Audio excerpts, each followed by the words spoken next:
Pag-uusapan po natin ngayon ay basically the introduction to Old Testament study. Ano po? Bakit sa palagay nyo mahalaga na maintindihan natin yung Old Testament?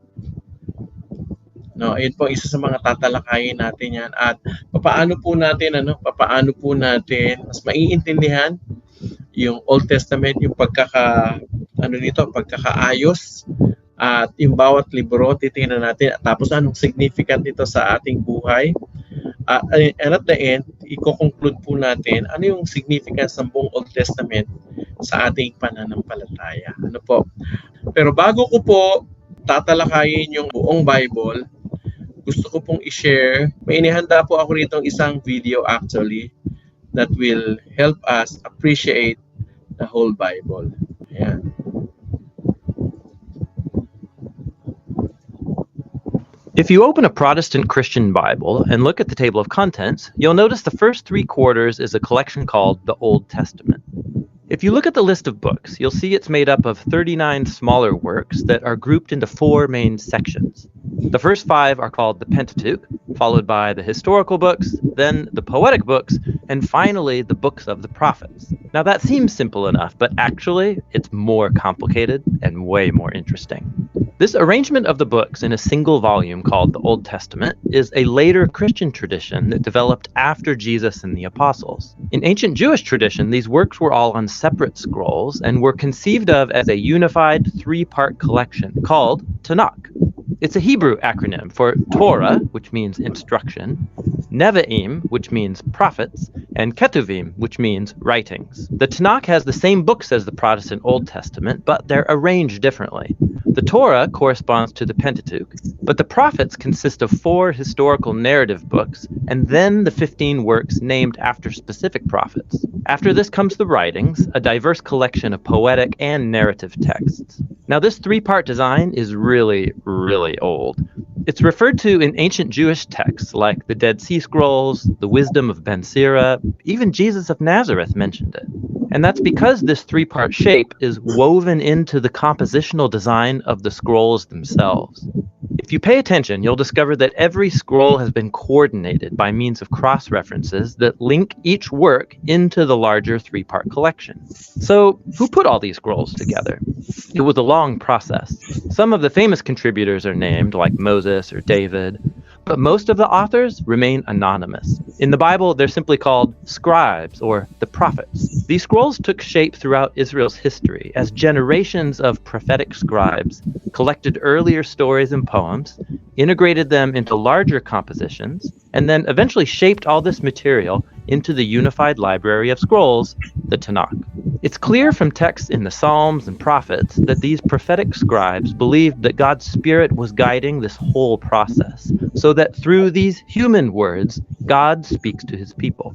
That's why they treasured these texts, studying and composing them into a unified collection. We don't know when precisely this process was finished, but it was somewhere in the last centuries before the time of Jesus. In its final shape, the Tanakh offers a prophetic interpretation of Israel's history that claims to reveal God's purposes to rescue the whole world. And while we can't do justice to the whole collection in one video, it's helpful to get an overview of what these scrolls are all about. The Torah begins with God creating and blessing a great piece of real estate, our very good world. And God entrusts it to a creature that reflects the divine image, human, or in Hebrew, Adam.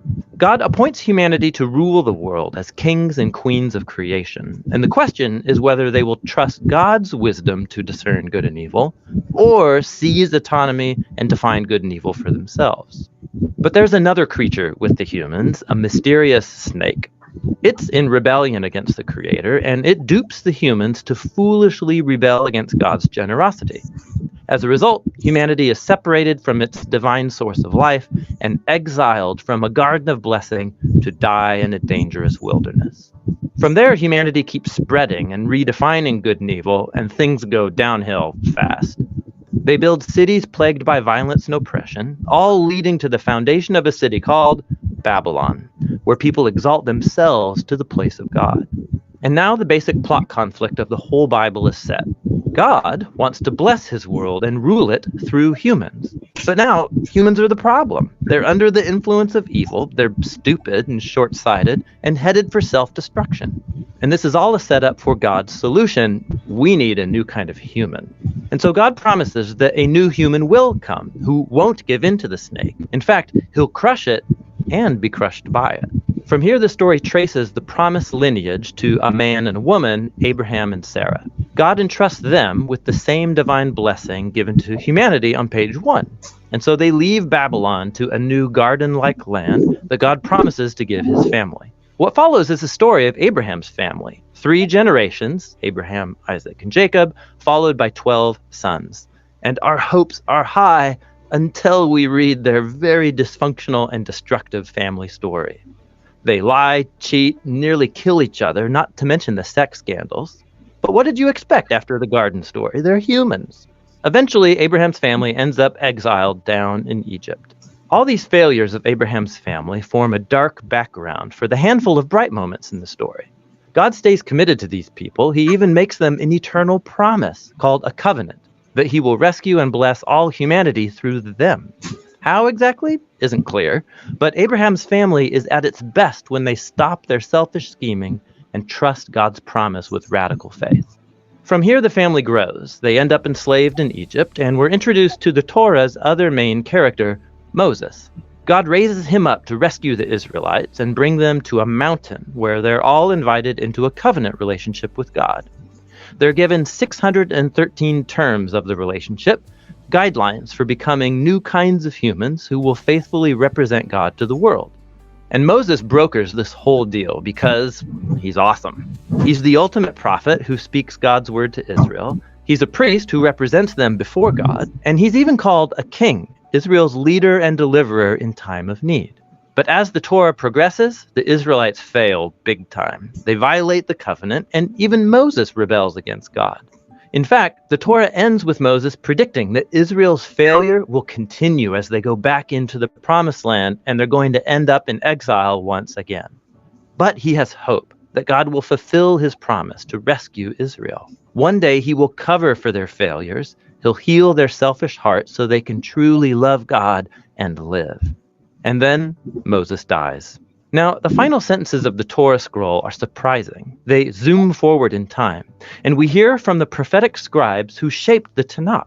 They reflect back on the story of Moses from their vantage point, and they tell us that never again in Israel's history did a prophet like Moses arise. Man, I wish another prophet, priest, king like him would come along. And with that, we move into the Nevi'im. It has 2 sub-collections. First, the former prophets, 4 narrative works about Israel's story in the Promised Land, told from the later perspective of the prophets. Things start great with Joshua's leadership. We're told he's successful because he's just like Moses, and he meditates on Scripture day and night. But eventually, even Joshua fails, beginning Israel's long and violent descent into self-destruction, just like Moses and the garden story anticipated. These stories mostly focus on the failure of Israel's kings, prophets, and priests, how they lie, cheat, and kill each other, and worship idols. It's basically a longer, bloodier replay of the ancestors' failures. But there are some bright spots. God reaffirms his covenant promise to bless humanity through a new human. It will be a king from the line of David. And you get some stories about people like David or Solomon who have moments like Abraham when they trust God, but it never lasts. And wouldn't you know it, the family of Abraham ends up right where they began, conquered and exiled in Babylon. But remember, this whole story is being told from the later perspective of the prophets, and they know exile isn't the end. So they designed these stories of Israel's past as pointers to their future hope. When God does rescue his people out of Babylon, he'll send that new king who will be like Moses and David and Solomon were on their good days. In fact, this is what the second part of the Nevi'im, the latter prophets, is all about. There are 3 large and 12 short works connected to specific prophets. And this design intentionally recalls the 3 plus 12 ancestors from Genesis, whose stories of failure contained the seeds of future hope. These prophetic scrolls are loaded with cross-references that link back into the narrative of the Torah and the prophets, and they carry the story further. The job of Israel's prophets was to be like Moses, to accuse the old Israel of failure and corruption, and to warn them about the looming result, the great day of the Lord, which ended with defeat and exile in Babylon. But the prophets also promised that God had a purpose, to purify his people and recreate a new Israel who would be faithful like Abraham was. They'll live in a new covenant relationship with God under the reign of that promised ruler, who's described as a new Moses, but called by the name David. He will be the one to restore God's blessing to the entire world. The conclusion of the Nevi'im is just like the Torah. There's a note from the Tanakh's prophetic scribes. They reflect back over the whole story so far, and they urge readers to anticipate the arrival of a new Moses-like prophet, who they call Elijah. He will announce the arrival of Israel's God to purify and save his people. From here, we move into the Tanakh's third and final sub-collection, the Ketuvim, a diverse collection of scrolls. Each one has been designed to link back into the key themes from the Torah and the prophets and develop them further through an elaborate tapestry of cross-references. For example, the Psalms scroll is introduced by two poems that are coordinated to the beginning of the Torah and the prophets. In the first psalm, we meet the righteous one, who's described as a new Joshua, a successful leader who meditates on the scriptures. He's like the king promised by Moses, and he's like the eternal tree of life in the Garden of Eden. Psalm 2 then identifies this figure. It's the promised king, the Son of God from the line of David, who's going to defeat evil among the nations and restore God's blessing to the world. And the rest of the Psalm scroll teaches God's people how to pray as they wait for this future hope. Then there are the wisdom scrolls that address some of the most difficult questions raised by the story of the Torah and the prophets. So Proverbs sounds like Moses in the Torah. Trust in God, be faithful and obedient, and you'll have peace and success. But then Ecclesiastes and Job reflect back on Israel's complicated history and say, yeah, we tried that, and it's not that simple. These three books carry on a profound conversation about what it means to live wisely in God's good and often confusing world. Two of the last books of the Tanakh to be written make a crucial contribution. The Daniel scroll looks back over the long history of Israel's failure and suffering as a strange door of hope into a new future for the world. One day, that new human promised in the Torah and prophets will arrive. He's going to be trampled by humanity's animal-like inclinations towards evil, but then God will vindicate him and raise him up to rule the world in divine power. And finally, the Scroll of Chronicles retells the entire story of the Tanakh, from the beginning up to Israel's return from exile. The author focuses on God's promise to David of a future king who will reunite God's people in a new Jerusalem and bring divine blessing to the nations. The final lines of the Chronicles scroll have been coordinated with key texts from all over the Tanakh. They keep alive the hope of an ultimate return from exile, pointing to the arrival of an Israelite whose God is with him, that he may go up and restore the new Jerusalem, and that's how the story ends. The Tanakh is a majestically and intentionally designed collection of ancient Hebrew scrolls. These diverse texts from all periods of Israel's history have been woven together as a unified story about God's covenant promise to Israel and to all humanity. They were made for a lifetime's worth of reading and reflection, as these remarkable human words offer a divine word of wisdom and future hope that still speaks today. Okay, praise God for that very short video, pero na-cover niya lahat yung buong Old Testament, no? Now, pupunta tayo sa mas detailed. Ano po? Stop sharing ko muna yan, and I'm going to share again the slides. Ano po? Okay, ito po yung slides.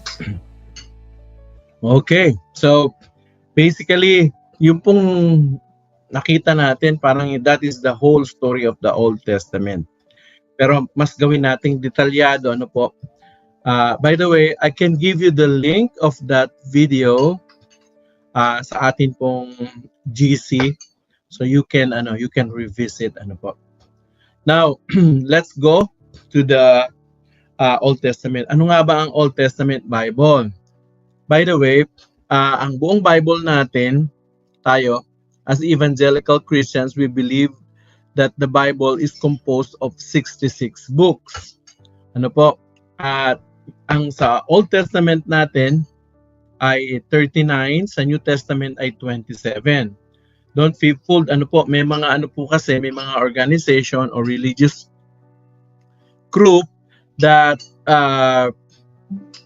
use a Bible with additional books. Ang tawag nila doon ay apocryphal. Pero tayo po, we are using only the 66 books. We believe that the 66 books is the inspired. Now, going back to the Old Testament, original na po, ang Old Testament po ay sinulat po yan sa Hebrew.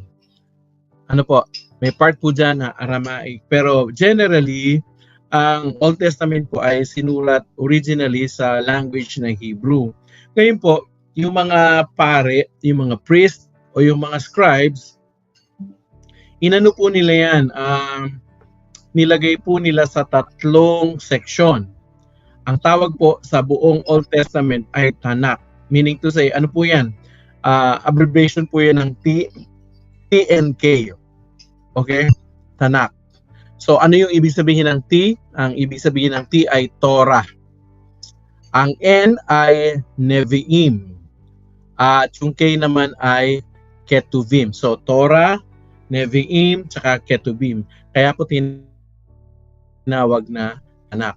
Ngayon po, yung Torah po, ang ibig sabihin po niyan o ang kahulugan po niyan ay law, the law.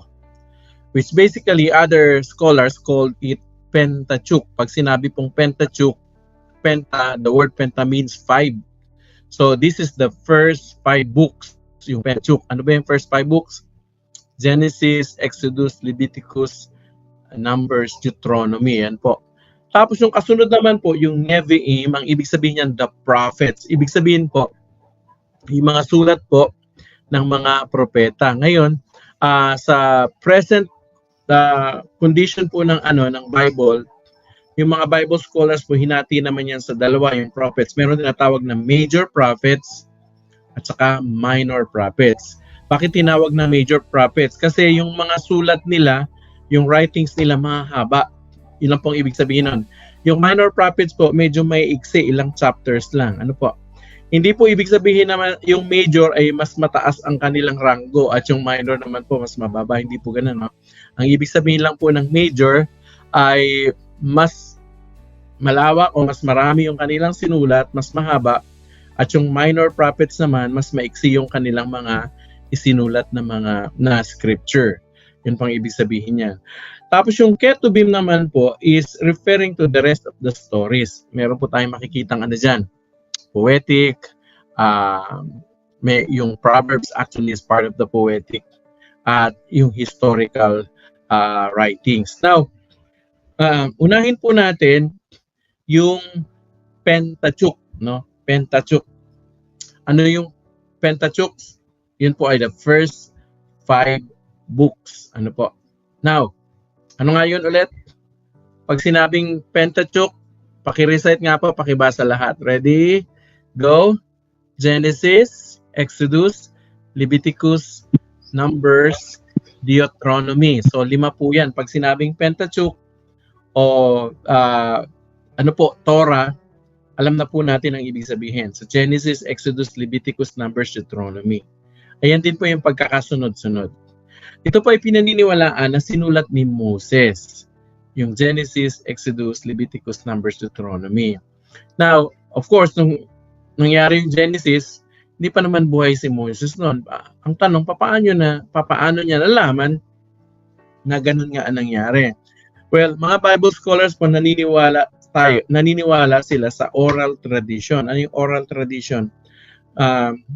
Sa tradition po ng mga Hebreo, laging kinikwento po ng mga magulang sa kanilang mga anak yung nangyayari sa kanila over and over po. So yung oral tradition, yung pagkakwento, doon kinuha ni Moises yung kanyang kaalaman. Of course, hindi lang yon, kundi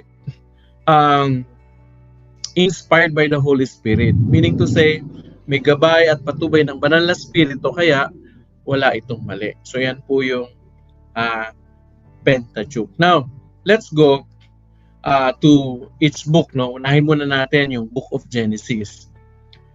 I should say, Genesis actually is the book of beginnings. Ano po? Dito sa Genesis, makikita nyo, lahat ng mga lahat ng mga first nangyari, makikita nyo nakasulat sa Genesis. Yung unang tao, yung unang pagpatay, yung unang kasalanan, yung unang lingwahe, at yung pagkakahiwalay ng mga lingwahe nandyan. In fact, dito nakasulat yung creation, yung fall, yung pagkakasala ng tao, yung flood, universal flood. Tapos sa Genesis din po, eventually you learn about the patriarchs. Pag sinabi pong patriarchs, ito po yung mga ninuno, kumbaga, ng pananampalataya. Diyan si Abraham, yung anak niya si Isaac, tapos si Jacob, anak ni Isaac, then eventually si Joseph.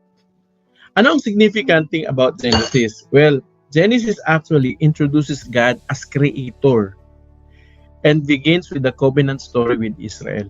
Alam niyo, kung wala ang Genesis, kung wala ang Genesis, hindi natin alam kung saan tayo nanggaling. Baka pinaniwalaan natin na galing talaga tayo sa unggoy o kaya sa napakaliit na cell na nag-evolve eventually. Pero salamat na lang, no? Because we have Genesis, and actually Genesis introduces us to God as our creator. Now, ano naman yung Exodus? Yung Exodus naman actually is the story of God's deliverance. Ang Israel from Egypt, dinala ng Panginoon to Mount Sinai with His servant Moses. Ang significant naman dyan, ina-highlight nito yung kapangyarihan ng Diyos.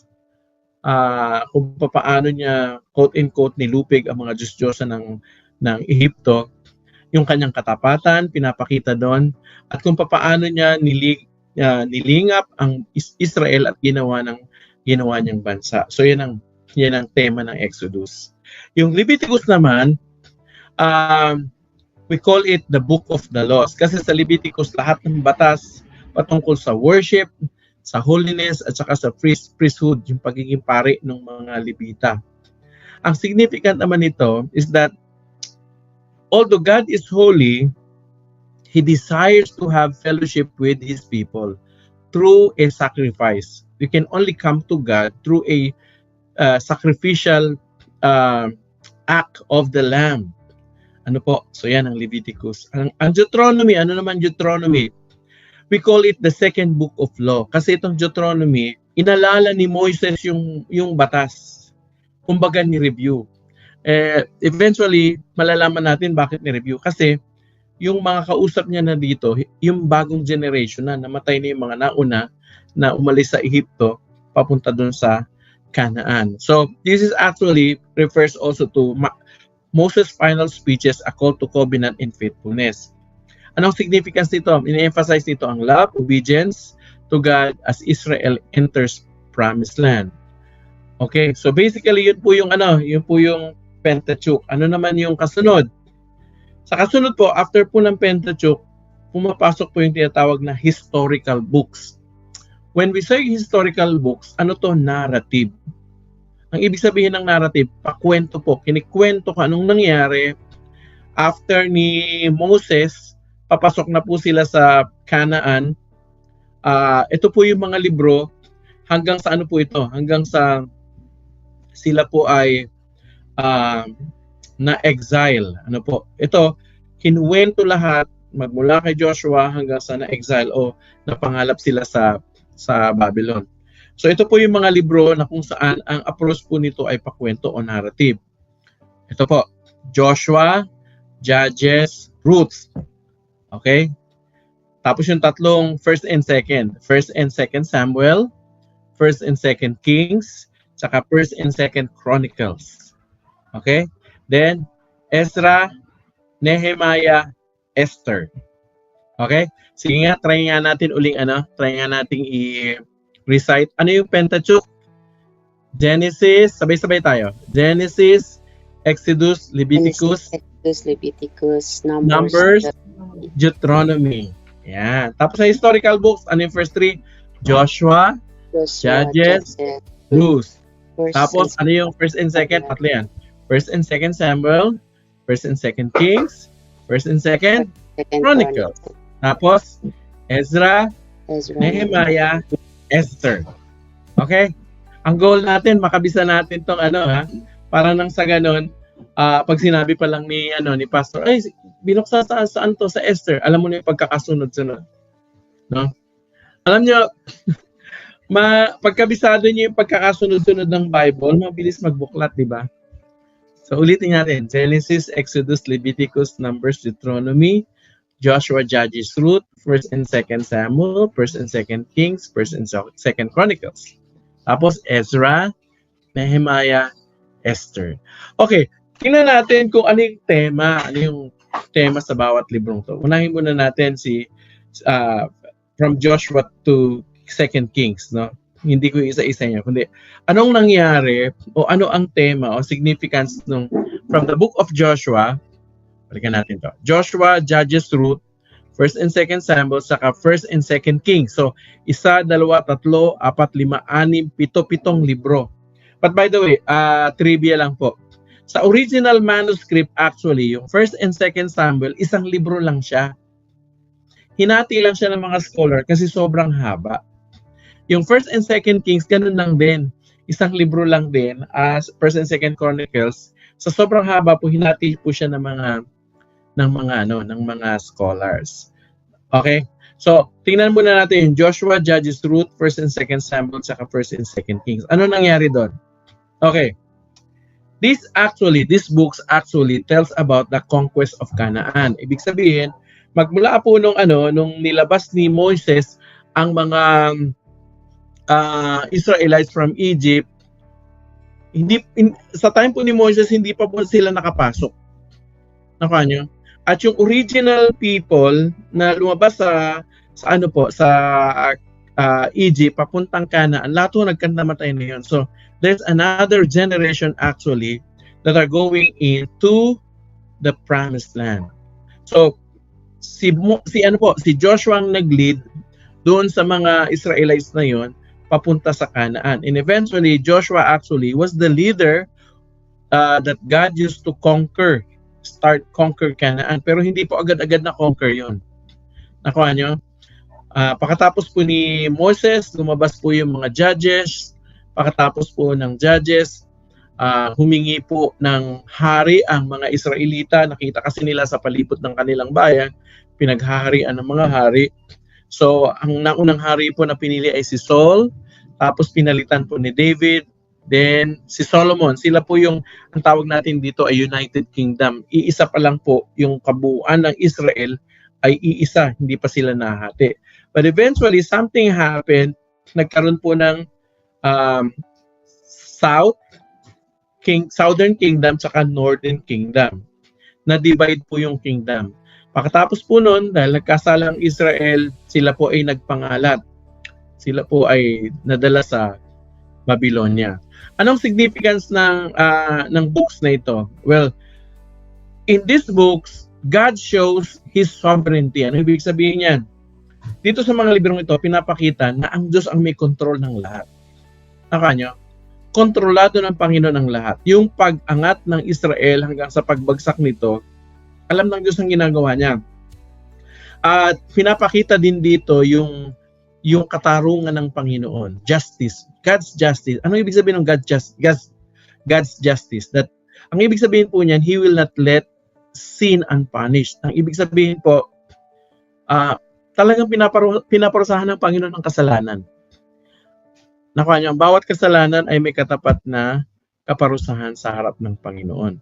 So dito pinapakita na ang Diyos ang may control ng lahat ng bagay at siya ay isang matuwid na hukom.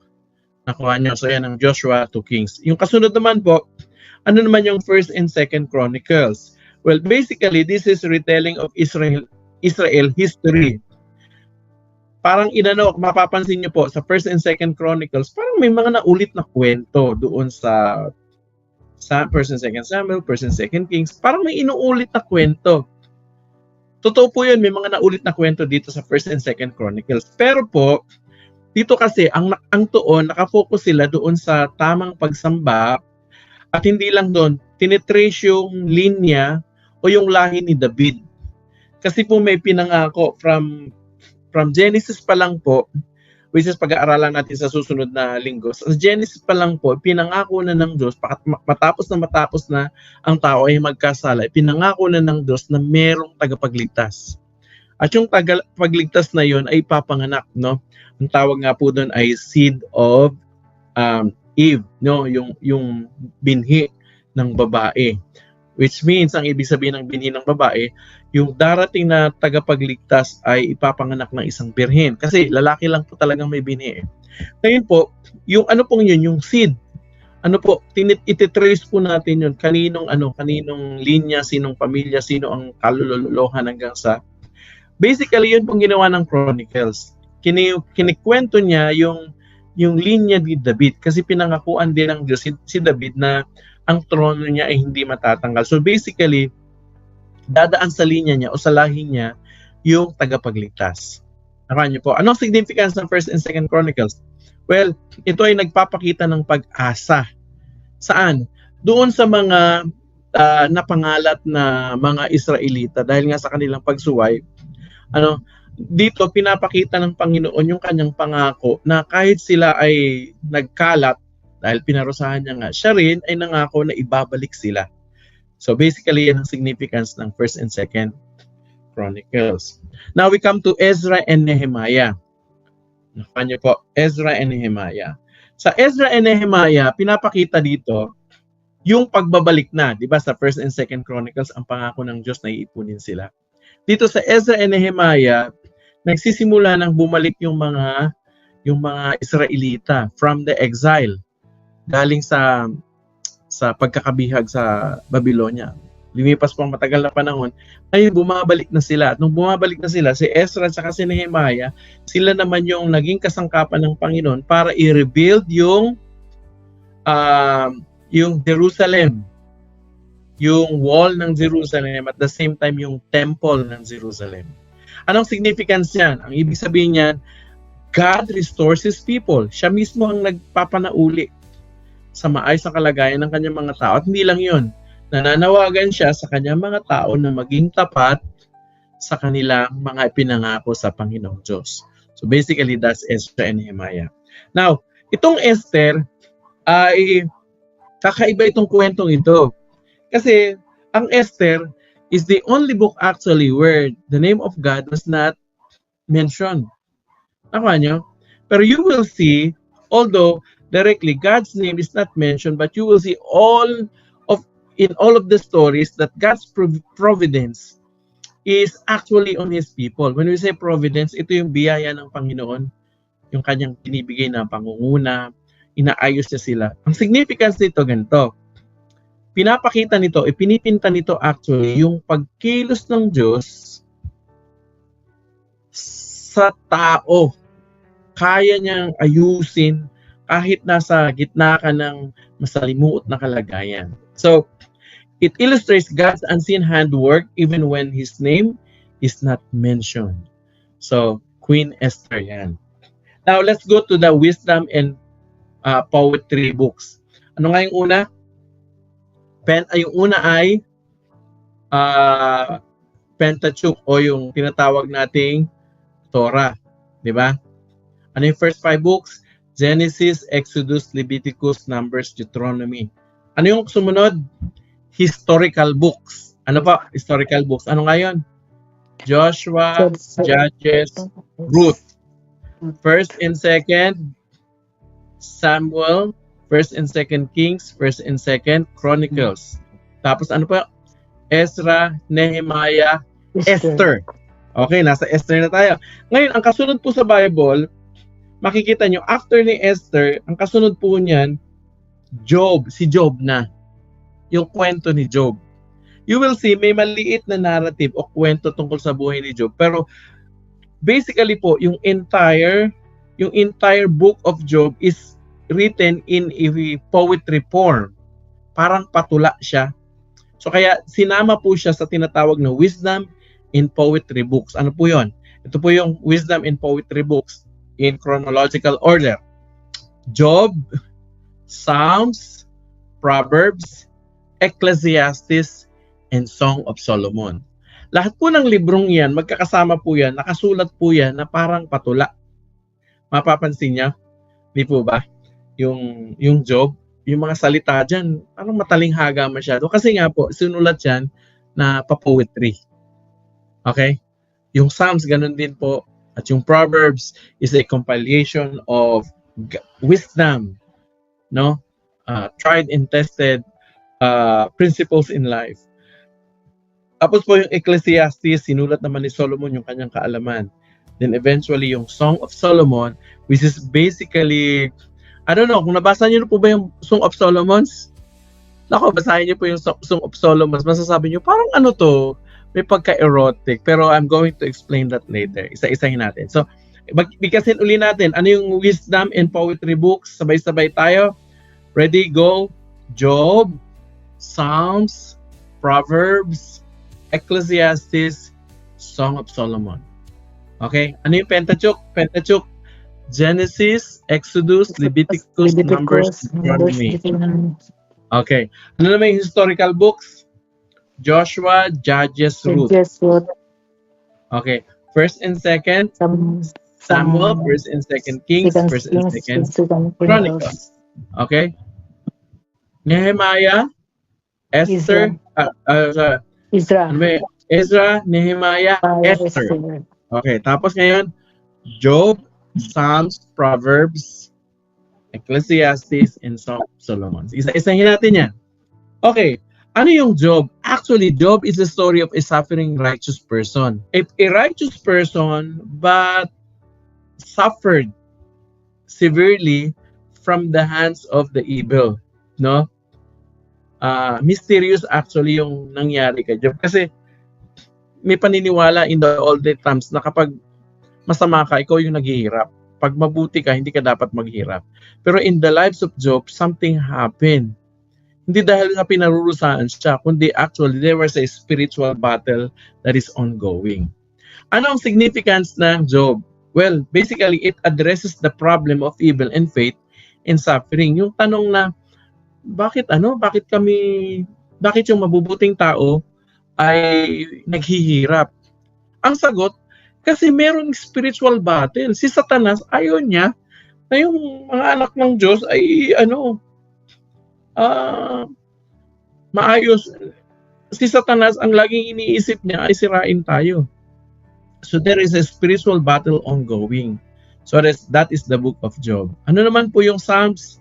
Ang Salmo naman po ay compilations ito ng mga prayers, praise, lament o panaghoy, at maging worship songs. You will notice, alam niyo po, pag binasa niyo po yung Psalms, grabe, ma-identify niyo yung emotions niyo doon sa sa mga awit.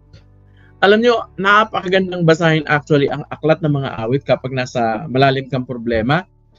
Pag meron kang mga damdamin na hindi mo masalita o you are actually looking for words to say it, you will find it in the book of Psalms.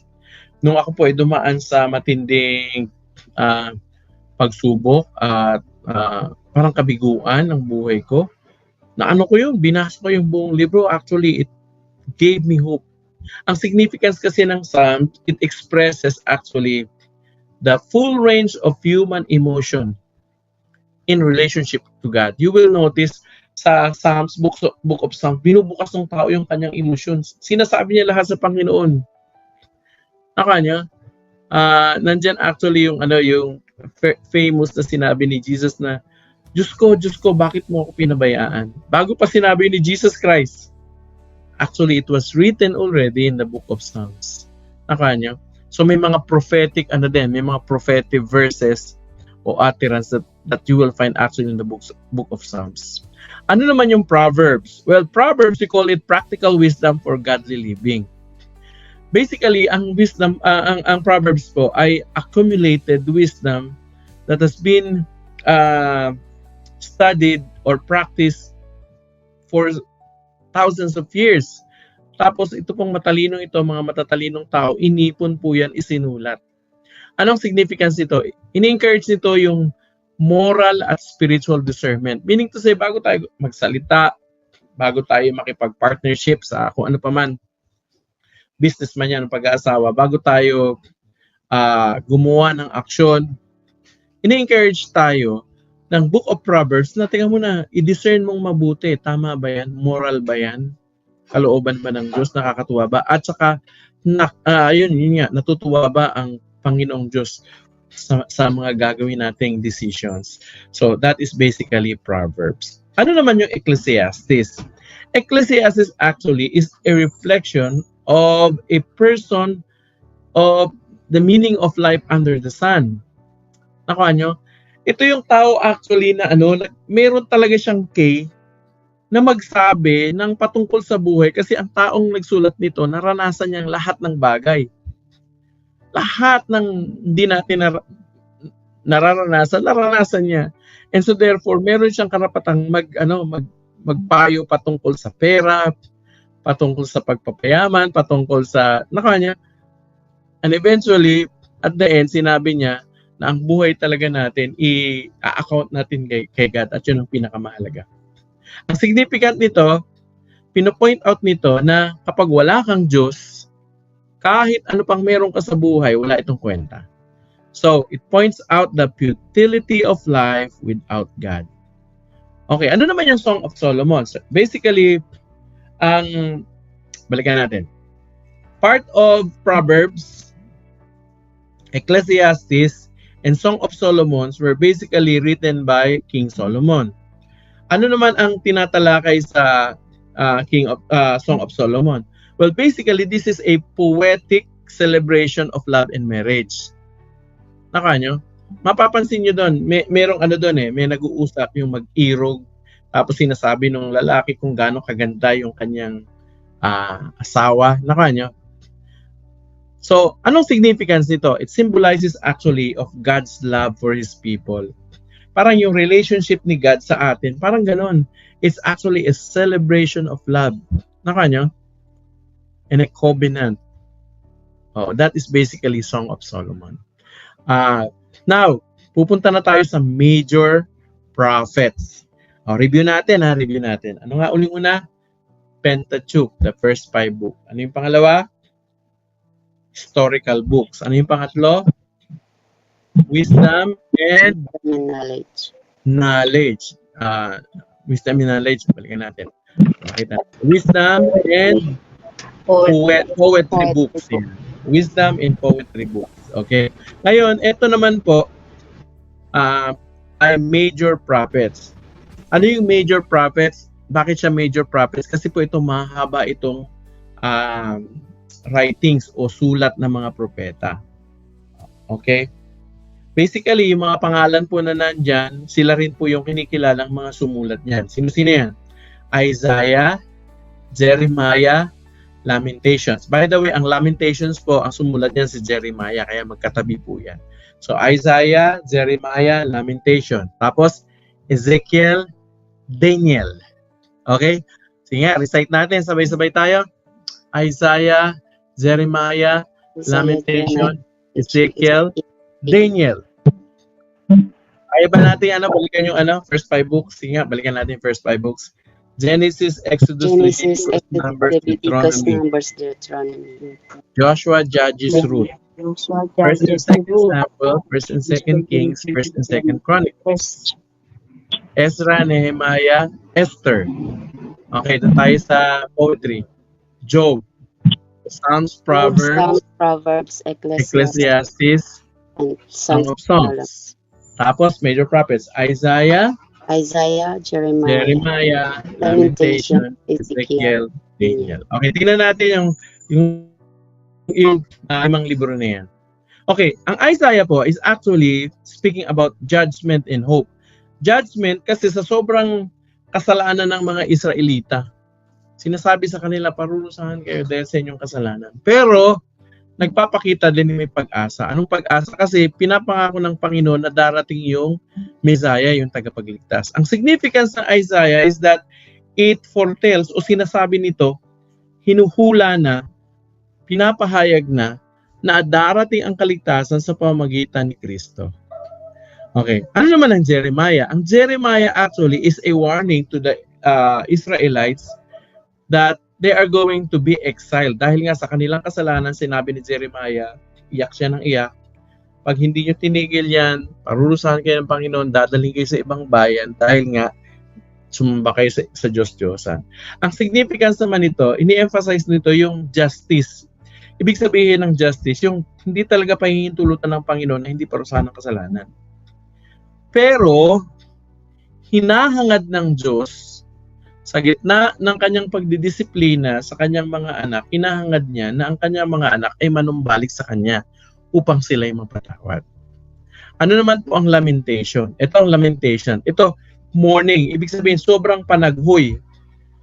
Panaghoy dahil sa pagkawasak ng Jerusalem.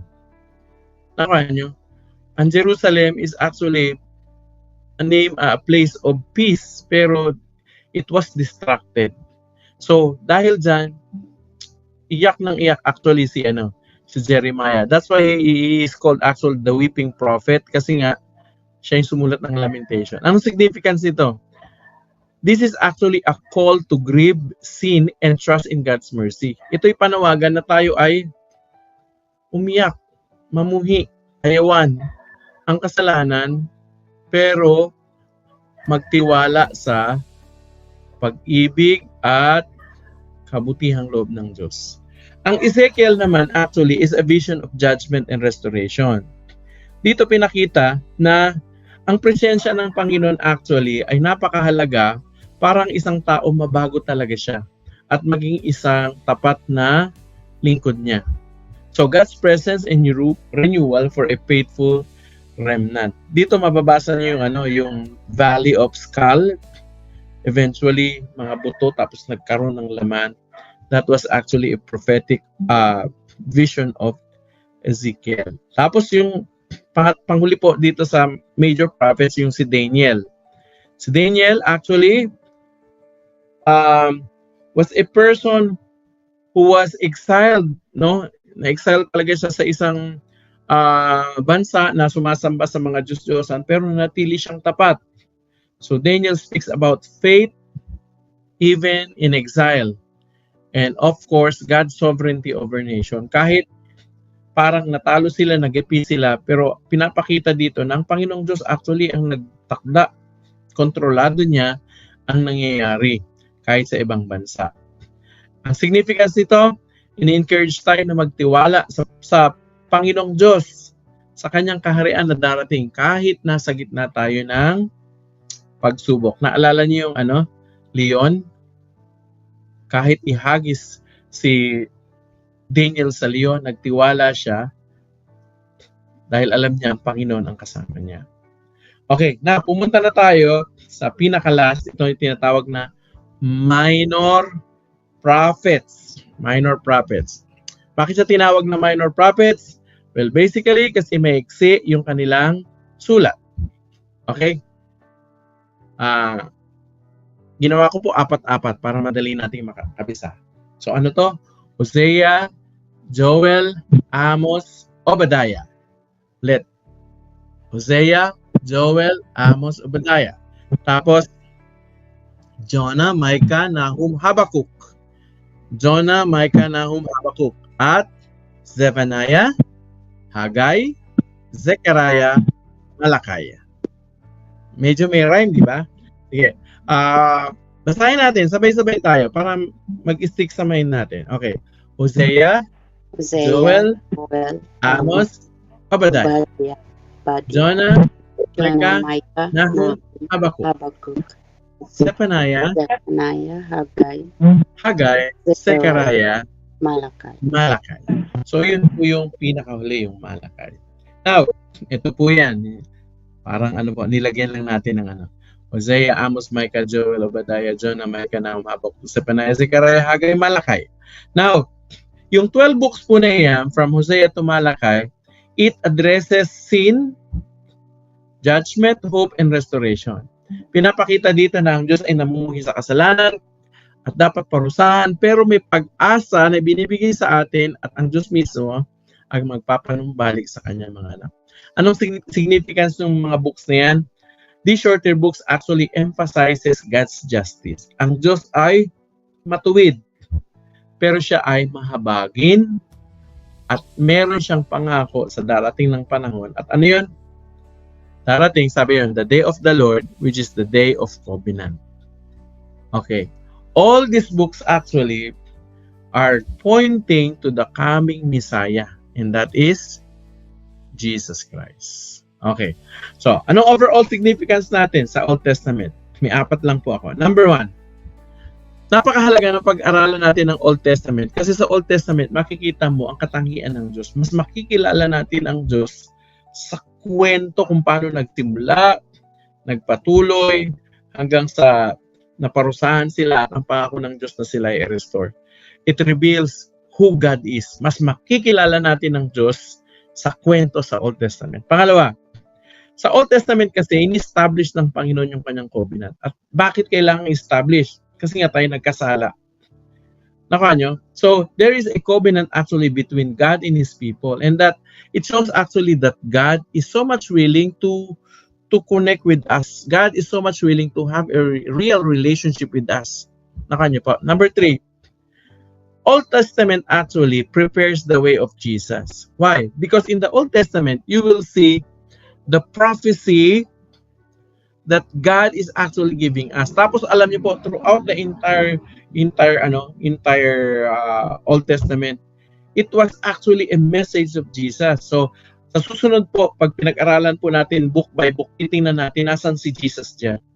Magugulat po kayo na as early as Genesis, nandun na si Jesus, pinapakita na darating siya, pinapangako na. Tapos yung sa temple, lahat pala ng nasa temple actually, it signifies Jesus. Nakanya, pag-aaralan po natin yan. And number 4, of course, Old Testament teaches moral and spiritual lessons. Daming mga aral na matututunan tayo dahil dun sa mga characters sa Bible. Yung mga sumunod, kahit yung mga nagkamali at bumalik ulit. Nakanya, matututunan natin. Talagang totoong-totoo sa buhay natin. No, makikita natin na nangyari sa kanila at totoong-totoo nangyari din sa atin. So we can use the principles that we can study from the Old Testament. So they are timeless and even foundational faith that we can learn from the Old Testament. So excited po talaga ako na pag-aralan natin to. At alam nyo, pag na-go through natin tong Old Testament na ito, mag-iiba talaga yung pananaw nyo. Pag binasa nyo yung mga verses or chapters, may bago na kayong fresh na kayo. May fresh ideas kasi nga mas naintindihan nyo ng buo yung Old Testament. Okay? Now, meron tayong 2 discussion question dito. Ayan po. Kita nyo po ba? Ayan. At next week po tayo magkakaroon ng small group kasi gusto ko po pag pinag-aralan natin yung book by book, mas maano natin. Pero at this time, I want everybody to participate sana answering this question. Question number 1, bakit mahalagang pag-aralan ng Kristiyano sa panahon ngayon ang lumang tipan? Kahit na tayo ay nasa bagong tipan. Di ba sinasabi natin, nasa bagong tipan tayo pero bakit mahalagang pag-aralin pa rin yung lumang tipan? Pangalawang tanong, anong karaniwang maling akala ng mga tao tungkol sa lumang tipan? Siguro may mga narinig na kayo tungkol sa lumang tipan na eventually na-realize nyo, parang mali yun di ba? Ano yun? Sa palagay mo, paano makakatulong ang mas malalim na pag-aaral nito upang maitama ang mga maling paniniwalang iyon? Gusto ko po pumili lang po kayo ng isang tanong na pwede niyong sagutin.